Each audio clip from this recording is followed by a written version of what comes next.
Tonight, we dive into a world where cryptids exist, shrouded in mystery and fear. 8 investigators are on the trail of 8 legendary creatures, each with their own deadly secrets. But can they uncover the truth before becoming prey themselves?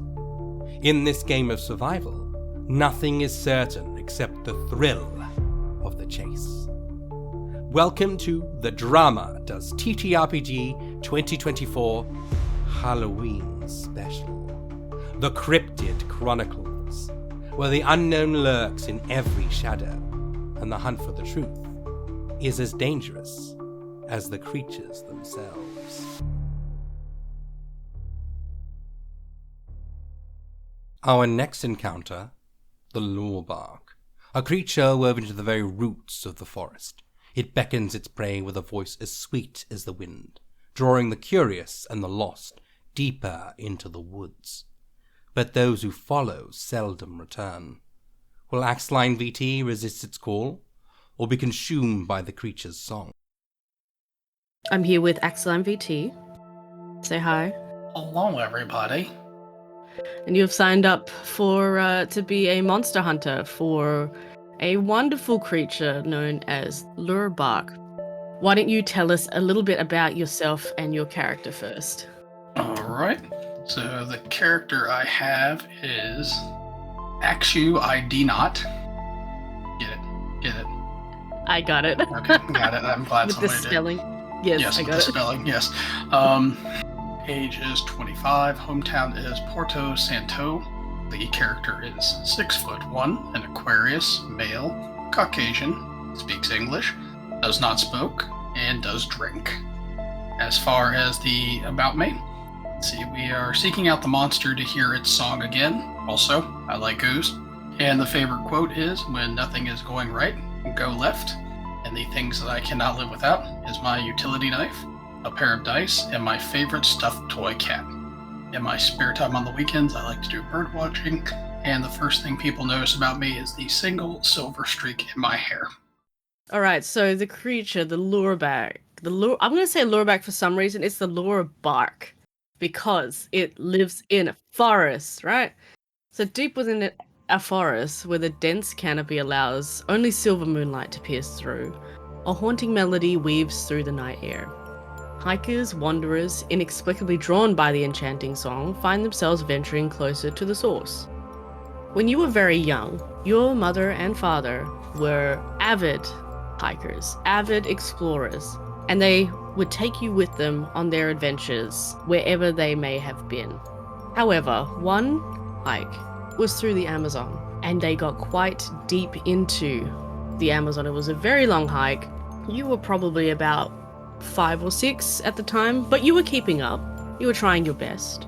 As they got deeper into the rainforest, the trees seemed different. Their twisted branches almost reached out, but underfoot it kind of felt a little bit soft, and something was in the air.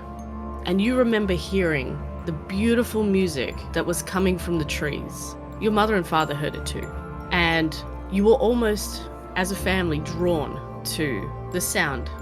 As you almost blindly followed wherever this went, you and your little feet, you tripped and you sort of fell forward and you started to cry because you landed on the hard ground. And that seemed to snap your mother out of whatever trance she was in. And she looked over to you and went to tend to you, but when she'd picked you up, you guys looked around and you couldn't see your father anymore. And you called out to him, but it seemed like the music was louder than your voices. Your mother didn't know what to do. She called for what felt like hours for him. And when there was no reply, she picked you up and she left the forest with you. And your mother was so shaken up and so afraid that she moved you to your now hometown, Porto Santo, which is an island where there are no trees, there are no forests. And that's where you grew up. But every night you go to sleep, you seem to be able to recall the beautiful song that you heard. And something is driving you to go and seek it out again. How would you start your journey is probably what the better question to ask. Let's see. So I'd obviously have to go back to the Amazon, so I think I need to pack up all my trusty items, some clothes, duffel bag, Would your mother still be alive, do you think? Probably, so I'd have to sneak away from her. I'll let her know where I'm going. You're not gonna tell her? Oh, no. No, why would you? No, she doesn't want to hear me that I'm going back to the place that my dad disappeared. That's crazy. She wouldn't want to hear that. She'd try to stop me. My mom's a good mom. She would definitely try to stop you. You're not even gonna leave her a letter? Like, now her husband's disappeared, now her son is 25? I'll leave a note. I'll leave a note. It's fine. I'll leave a note. What would the note say? Dear Mom, I feel like I need to return to the place where we went when we lost Dad. I know you would try your best to stop me, and I don't want to not go through with this. So I'm just leaving this note, and I'll come back home soon. So you'd get yourself on a plane out to the Amazon? Yep. Would you take like a local guide, or do you think when you got there you would maybe remember? Okay. So we will move into our first card of the meeting spread. So I'll draw from the Major Arcana, and there are prompts for what will happen in the scene. Here we go. What do we get? We have the Hanged Man. Sounds ominous already. I'll put that on the meeting spread. So, the Hanged Man. So the prompt for this one is, the creature shows you the world as they see it. What is the magic carpet ride moment you share with them? How is your own perception of yourself, of the creature, and the world at large altered by this experience? So as you walk through the forest, you start to hear the music again, and it is so familiar to you, and there is a tone of remembrance, almost like the creature remembers you. What do you think this music would make you feel? As you walk through the forest, how do you think this music is going to change what you see? I think that the music, what it would do is make everything seem familiar, yet sad. And I would basically want to find the thing that is making the music, so I feel more of an urgency to find that and meet again, so to speak. Especially since the sound sounds like it recognizes me as well. Okay, so it sounds sad, so you want to find out what's making it somewhat sad? Yeah. Yeah, okay, alright. So I will need you to roll some dice now. And which aspect of yourself are you going to be using? So it's either curious, charming, or deft. I'm going to say curious. Okay, so you roll 3 dice for curious. There we go. 7. So, you rolled between 6 and 8. The investigator succeeds, but at some cost. So, as you progress through the forest, following the sound of this music, you start to feel a sense of loneliness, emptiness, if you will, where the creature shows you and makes you feel like you're missing something. And it shows you visions of part of its forest missing due to human intervention. And as you are captivated in what the creature is showing you, you lose your path back. So you can't determine where or how you got in, and you won't be able to find your way back. Oof. Okay. We can still roll with this. Because you succeeded in your curious roll, you get to choose one of the creature's likes and dislike cards. So one of these, you get to find out more about the creature. Which one would you like? 1, 2, 3, or 4? I will take 4. 4? Okay. So the creature, this is the Page of Crypts. Page of Crypts, I believe, is an 11. So, and because it's crypts, and crypts are what we call cups in a regular suit, the cups represents an emotional gift, such as a heartfelt word, a speech, or a direct affirmation. However, the higher the value of a card, the more the creature likes the gift associated with that suit. So he really, really likes words of affirmation, heartfelt speeches, and things like that. Okay, so the next scene. we have judgment. It is time to reflect. This whole time you have believed that your intentions towards the creature were pure and healthy, unlike others who have searched them before. Is this true? Be honest. Think about the investigation up until this point. Look at your path and really see yourself. What are your intentions with this creature? I do want to know what has caused the creature to be so sad and what's happened to the forest. At the same time, though, I am upset because I don't know what it has done with my father. And a part of me also wants to find out that. What do you feel like is going to happen if you found out what happened to your father? Do you have do you want to enact revenge? Are you just curious? I'm more curious than anything. The Lurebark, suddenly the music changes a little bit, and you feel the music heighten, become a little bit more aggressive.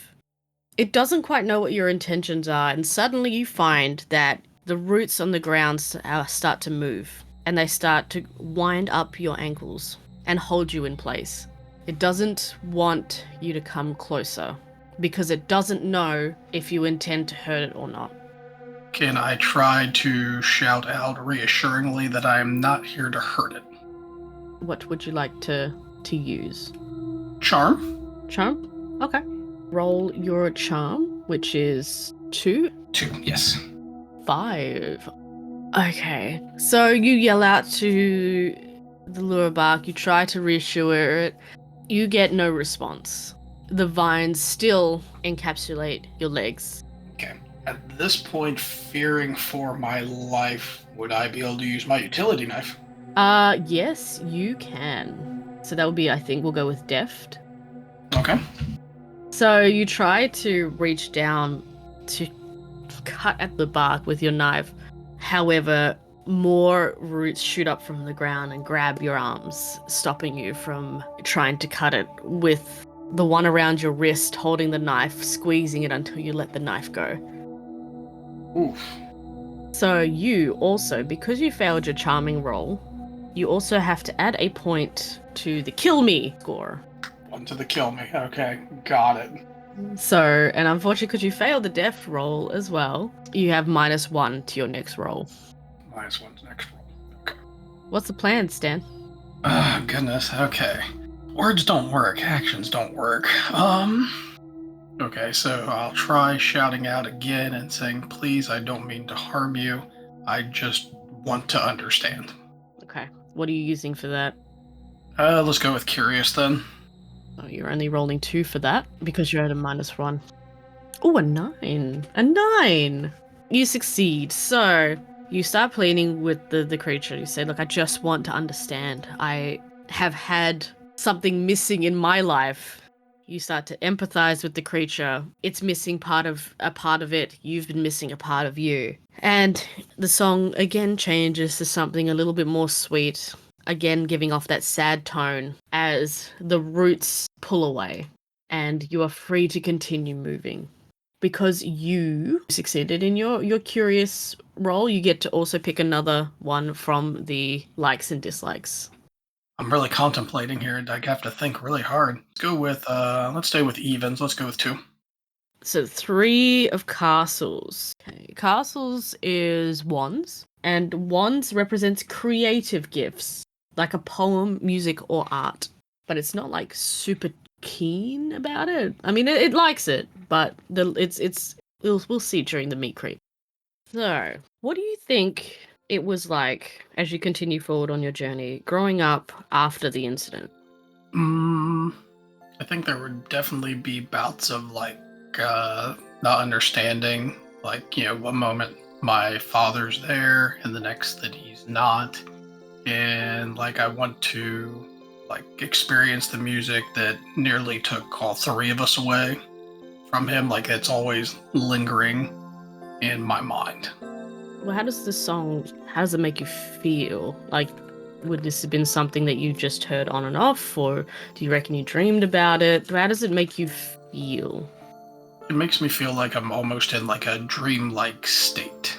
So it's one of those things like it's always in the back of my mind type situation and more forefront when I'm like not actively doing something. And how was it growing up then, with the aftermath? Definitely had to learn to like manage that song being played in the head because obviously it couldn't be a distraction at all times. But it definitely affected like how I interacted with like other people, like throwing myself into either like activities or schoolwork, making myself more active to try to like balance out that song. Alrighty, let's move on to the next scene, shall we? So we have the Hierophant. You discover a crude shrine dedicated to the creature. It seems like someone may be worshipping it. Where did you find the shrine and whom does it belong to? What does this tell you about how the creature is seen by others? So as you're venturing through this scape, as you see a large tree that's been hollowed out, which is curious because all the other trees are solid and tall and there's barely any sunlight peeking through. But this one's hollowed out and it seems like the hollow is too perfect for nature. What do you find? So, upon investigating it, I would imagine that it is a shelter for either the monster itself or possibly its followers. How do you know it has followers? What would give you that indication? I would make the assumption that it probably has followers based on the fact that it does have this type of shrine to it and the fact that it also does lure people away. So I would assume that it would have some form of like worship or people to do its bidding. What do you think you'd see in that shrine? What would you reckon it would look like for someone who would, say, worship this kind of creature? So you'd probably be very natural on the inside. Vines, leaves. People probably wouldn't wear much clothing, I imagine, or if they did, it would be very plant-like articles of clothing. Do you think you'd see some there? I would think so, yeah. Do you think you'd follow suit? Yes, definitely. Cautiously, but I'd still follow. How do you feel about it? Is this something that maybe you would think that might appease the creature, or is this something that you feel like the music has called to you for so long, and just being in this shrine area where the hollowed out bark of this tree just makes everything sound more amplified and echoey? The latter, I think definitely like a part of me would be hesitant to go in, but at the same time, because the music would be stronger inside, I would be more inclined to still follow, but with caution. So you would see in the shrine, obviously, articles of said clothing that you would think they would wear. You would see maybe markings, maybe music notes. Would you do anything there yourself? Would you do something to honor the creature, or do you reckon you would just look at it and leave? What do you reckon? I don't think I would do anything to necessarily appease, but I would definitely want to look around. Like, and see, can I find the creature there? Is there anything, like, remaining of it that is left behind as a clue to where it is, if it's not there? Okay. So, roll for some curious. Oh, you already rolled curious, though. That's the thing. So, what would you do instead with your other two traits?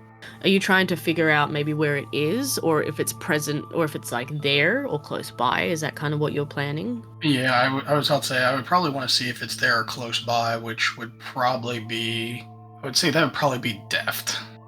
So how would you go about doing that then? Probably see if I can find a place where the music is stronger, or if there's like a trail of like, because the creature's ooze, so I would assume there'd be a trail of ooze. Okay, all right, roll your deft. Oh dear. Mm-hmm. All right, the investigator fails the task and suffers some significant consequences, and that was deft too. All right, I'm going to take, okay, so it'll be -1 roll from the next roll. So as you go into the shrine, you're so hypnotically focused on being drawn to the loud, sonorous music that you step on some artifacts on the ground that people have left, destroying them. The problem is that these artifacts had grown into the roots of the tree and on the ground. However, you step on one and the song bellows at you as if it was in pain. And then it goes quiet, silent. And you haven't heard this silence in a long time. Can I examine the artifacts and try to maybe put them back together somewhat? You can try, but you've crushed them. They are unsavable. Gotcha. I'd probably try to like shout out and see like if I can get the music to start, like if I can get the monster to or cryptid to sing again. Like say I'm sorry, I didn't mean to like step on these artifacts. Where are you? I can't hear you. Go for charming then. But you have a -1. So that's a 1. Yep, just a 1. Oh no. Okay. No, 1 to 3. Again, silence. You don't hear anything at all. Can I pick a direction and just start walking? You can. All right, so you're going to still continue to maybe at least try and find a direction in which you need to go for. Yes. I will say, as you are walking, though, you start to see things becoming slick. It's not clear. The ooze that you're seeing is not clear. It has got a bit of a gold shimmer to it. When you entered the shrine, you saw that the shrine was covered in that ooze, this gold shimmery ooze. And you can see as you exit and you pick a direction that the trees are starting to become more and more covered in ooze.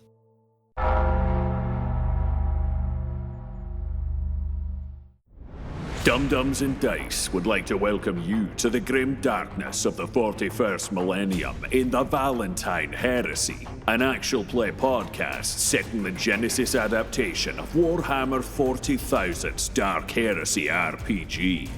Newly promoted Inquisitor Lucius Valentyne has received visions of the death of the immortal God Emperor. With few options before him, he teams up with hive-bred criminal siblings Lyric and Alto. Together, they must defeat a cabal of shadowy foes to save the Emperor and the Imperium. Can this trio of unlikely heroes survive in a galaxy where there is only war? The Emperor is going to die in a year. My job is to make sure the Emperor doesn't die. Because if the Emperor dies, the Astronomicon goes out. And the only thing keeping the Imperium alive is the fact that we have a very large navy and a very large army and space marines, and they shoot everyone. It's delightful. Praise the Emperor. Thanks for that. But if the Astronomicon goes out, we have no navy, we have no ability to defend ourselves, and the Xenos and Chaos will overrun us instantly because there will be no defense. So every planet will turn out like Galen's Glory? And that would be the best case scenario. Which is why we need to keep the Emperor on his throne. I spit in my palm and put my hand out for a handshake.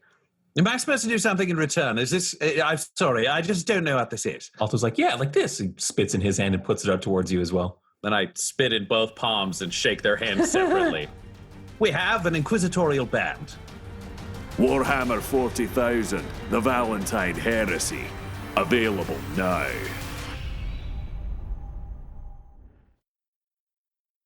Debtors in Time, an Echoes of Chaos adventure, where debtors are sent back through history to retrieve artifacts for the insatiable Ignatius Thorn. But when Thorn calls upon once trusted Tucker Ridley, son of his greatest foe Ryan's son, and reluctant rebel icon Elena Haynes, the game changes. Tasked with collecting relics from the past, will they succeed, or will their meddling alter the course of history forever? Debtors in Time. Listen now on YouTube and Spotify.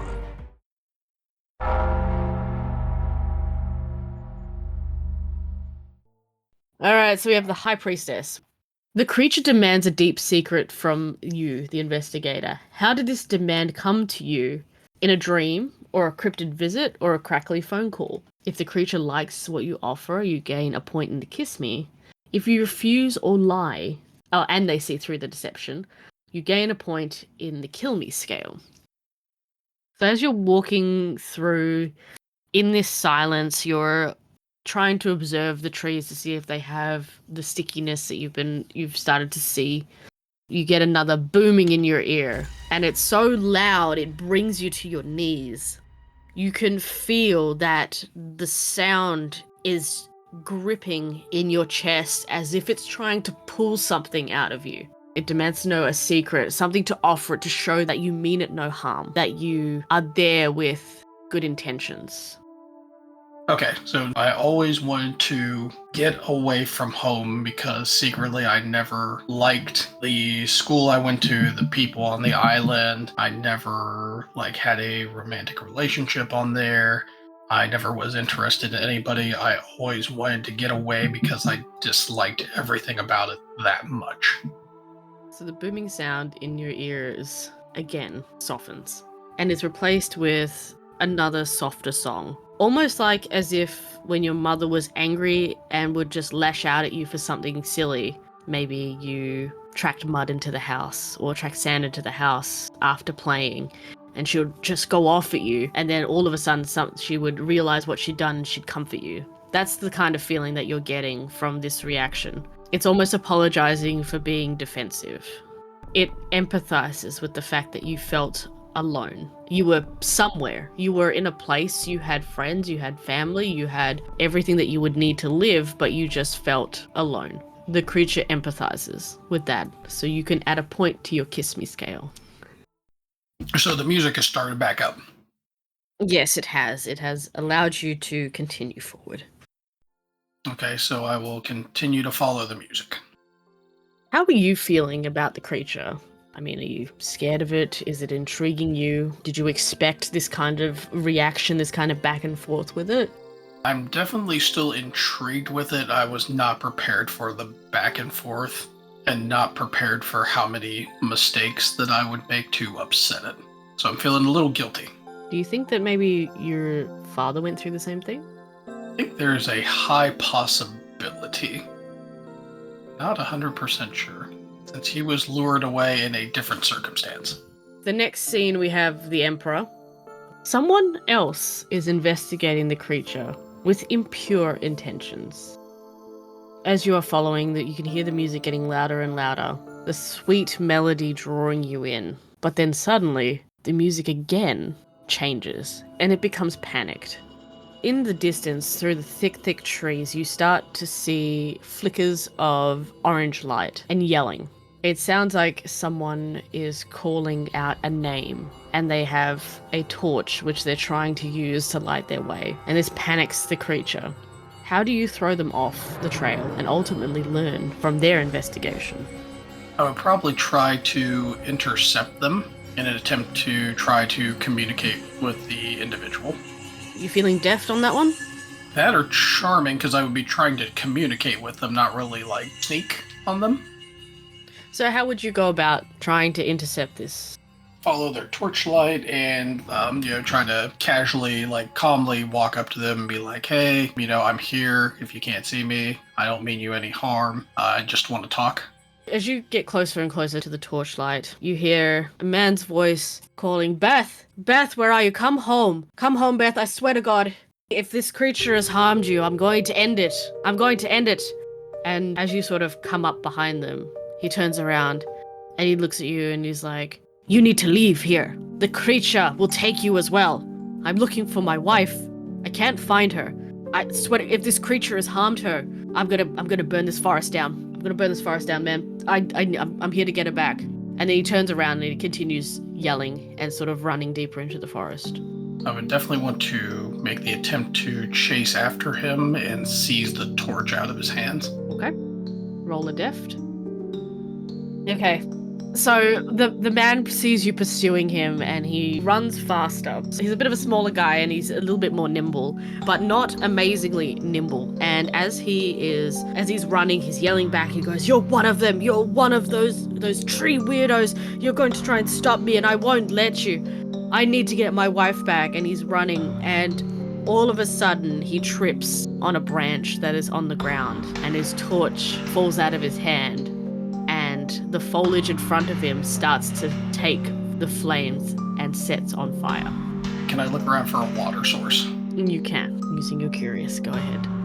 You look around and you do see a pond that has water in it. There are leaves on the ground from these trees and bark that have fallen off these trees that are quite cup-shaped. I would like to grab one of the cup-shaped pieces of bark and fill it with water and attempt to put out the fire. Okay. Deft. So you go with the water and you throw it onto the fire, but it's not enough water to quell the fire, and the fire starts to catch onto the trees and starts going up the trunks of the trees, catching light to all the dry foliage, and the music in your ears is now like a scream. And the guy on the ground you were chasing is kind of like trying to crawl back from the fire. He's a bit shocked. He didn't realize that this was going to happen. And you can just hear him mumbling to himself, being like, no, it's too early. I don't even know she's in here. This wasn't meant to happen. Can I call out to the monster and ask if it's in any immediate danger? Does it need to escape? Can I help it? It's just screaming. I'm not even going to make you roll for that. It's screaming. It's just, the music is just loud, clangy. It's almost disorientating. But you get the sense that the creature does not want to leave. Can I confront the other person and see if they have anything with them that could assist with putting out the fire? Yes, you can. Charm the pants off this man. Okay, no, you succeed. You're fine. You do succeed. So what do you say to him? Okay, so certainly you had something planned just in case this happened. Do you have anything like an extra water source or a fire blanket? Something that would allow us to get this put out just in case of an emergency? No. I didn't, but there's the water over there. I'll grab another bark. Maybe we can find something bigger, and we'll be able to put the fire out that way. Okay, so I'll work with him to get this fire put out then. Okay, I'm gonna give you a +1 to your next deft roll. So you have the help of this person trying to throw water on this fire. Okay, so I need you to roll. We roll for deft, and that's 2 then. Okay, so the two of you grab larger sort of little bark pearls, I guess is what they are, and you start to throw, the two of you throwing water onto the fire, and the fire starts to die down. However, the music has gone quiet again. I shout out and ask if it's still there. Is it okay? Curious? Curious, okay. So you start to hear the soft sound come back, almost like just like a little sad song that starts to play. It's acknowledging that it is still there and that it is okay.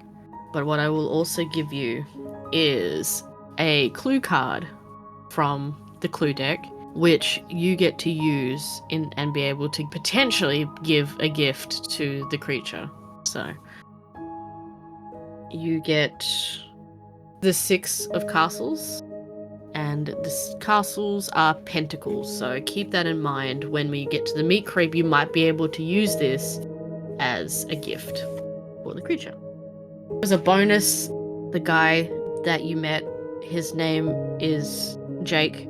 He offers to help you look for the creature.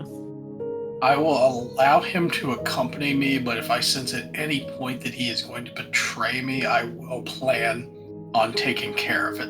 Hint, hint, wink, wink. So, as you progress through the forest with Jake, he tells you that he has been looking for this creature for 4 years. He lost his wife 4 years ago to the creature. And through his research, he found that the creature is called a Lurebark. It is a tree creature that sings a song, which, I mean, you already knew all of this, which is fine, but it's just nice to hear from someone else that they're just confirming the things that you know about the Lurebark. Jake tells you that the creature really likes trail mix, and that sounds really obscure to you. However, he explains that there is a group of people online who've come together and experienced the same thing in these forests, and they've lost loved ones, but every time they have, the person that's gone missing has always been the one with the food. And the most common thing that all these people had was trail mix. And you remember that your dad's favorite snack was trail mix. Because you also got this gift here, which is castles, which is pentacles in the regular suits, Jake gives you his trail mix that he had, that he was going to lure the creature out with. Oh, that's so nice of him. I'm less inclined to deal with him, so to speak. Would you divulge to him the reason why you're there? I would say because I lost my dad for the experience, but I wouldn't go full on. Like, yeah, I'm specifically searching for this monster, not to kill it, but to understand it. So I keep a little separation there. Give him half truth. He did come to kill the monster after all. So. Do you think you try to negotiate with him to, not kill the monster? I mean, negotiate forcefully if needed. Alrighty, so the next scene is the magician. You and Jake enter a clearing. It's like the suffocation of the trees around you kind of lifts and this cool, crisp air hits your lungs. And before you is a ginormous ancient tree. There's no breeze here, but you can just see the leaves and the branches kind of swaying. The magician is, you have attempted to reach out to the creature directly, whether with your physical voice or something you left to get their attention. They receive the message, but you are unsure on their reaction. How did you reach out to the creature and how did they react? And how can you try to make sure the intent was received as you hoped? Okay. Well, since I have trail mix now, I can always get out my trusty trail mix and say, hey, I've come with this gift for you. Will you accept it? Roll charming, I think. That's what it is. Okay. Yeah, that'd be charming, I'd say. You succeed and you're granted a bonus. That's good. So you're still far away from it. There's still a bit of walking towards it, but the roots come up and they sort of grab your little baggie and then they take the baggie away. You just see it disappearing in trees and leaves and stuff. And you feel this surge in your chest of elation and happiness at your gift. So, I'm just going to let you add a point to your Kiss Me score. We're good to progress to the end game. You have entered this clearing, you've given the creature a bag of trail mix. It seems pretty happy with you. Now that you are face to face with the creature, what is going through your mind? I am excited to finally meet the creature that I've been searching for and thinking about for the last 20 years. It feels like a homecoming. What does the creature look like? Does it look like what you thought it would? Or do you reckon it'd be a little different from what you've imagined?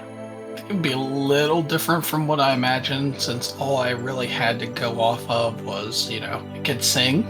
Okay. So from what you're seeing in front of you is, as described before, a really large tree. It's got many branches on it. Some of them look like hands. And it is slick with that golden goo that is just running off the bark, almost like it's constantly being rained on or it's constantly wet. You can kind of make out features on the trunk that look like faces, but you're not entirely sure which face you should be looking at. And obviously it's gone back to its original song, the song that you heard 20 years ago. Let's see what happens, shall we? Let's go. The Knight of Crypts, you must roll higher than a 12. So what would you be doing? Are you going to approach the creature or? Yes, I would try to approach the creature. You got to use one of your 3 traits. I would say I would approach with curiosity.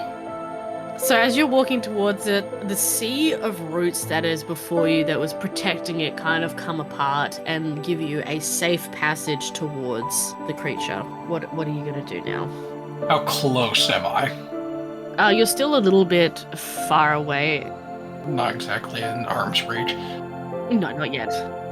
Let's see, as I would be approaching it, I would want to just tell it, I've been searching for you for so long.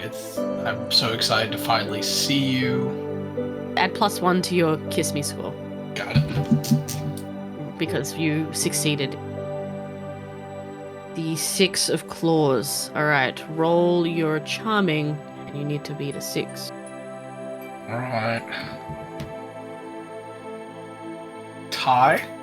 High is good, but remember it's also a +1 because of your Kiss Me Kill Me score. The creature hears what you're saying to it. It plays you an elated song as the ooze glistens in the sunlight that is peeking through the tall trees. I'm just picturing like an anime opening, whereas you run up to it and it's like glistening and the leaves are falling gently and it just looks absolutely gorgeous. And you feel your Kiss Me score. The creature is happy to see you. The creature is excited to see you. As you get closer, you start to feel you can rub your hands along the roots, feeling the slick ooze that you remember, and you're allowed to approach and get up close to it. To show the creature how much I cared about it, I would take out the little stuffed plush that I made for it a long time ago and walk up to the trunk and place it right at the base of the tree and then give it a great big hug. We're talking like face on the trunk type hug. And you just feel the ooze just dribbling all over you. It's like you're being embraced by this warm golden liquid. It's sticky, and you just feel it encompasses the little creature that you made as well, and the little vines from the tree sort of wrap itself up. And if you look up, you would see the faces would be smiling. Are the faces in are any of the faces in like arm's reach? Yes, they are. So I would want to like gently caress my hand up against one of the faces and just show the affection that I have for it. Would you want to stay with this creature? Of course, forever. So feeling your intentions, you just feel the ooze thicken around you, and you start to feel the roots wrapping around you, not in a hostile way, but in a gentle kind of hug, if you will. And they start at your feet and start wrapping around your feet, then up into your torso, your chest, and then your face, and then your head. You start to feel yourself being lifted and drawn into the foliage of the leaves above, and you feel happy. Thank you for tuning in to the Cryptid Chronicles as part of the 2024 Does TTRPG Halloween Special. A huge shout out to TadhgtheBard, the brilliant mind behind OK Cryptid. Be sure to check them out on Twitter. If you enjoyed this episode and want more, don't forget to follow Does TTRPG wherever you listen to podcasts. You can also follow the Cool Cids Club on Twitter at Cool Cids Club. That's COOLCIDSCLUB for all the latest updates on upcoming episodes. And of course, if you want to help us grow, please like, rate, comment, save, and share this podcast with your friends. We appreciate your support. Until next time, stay curious, stay spooky, and keep exploring the unknown.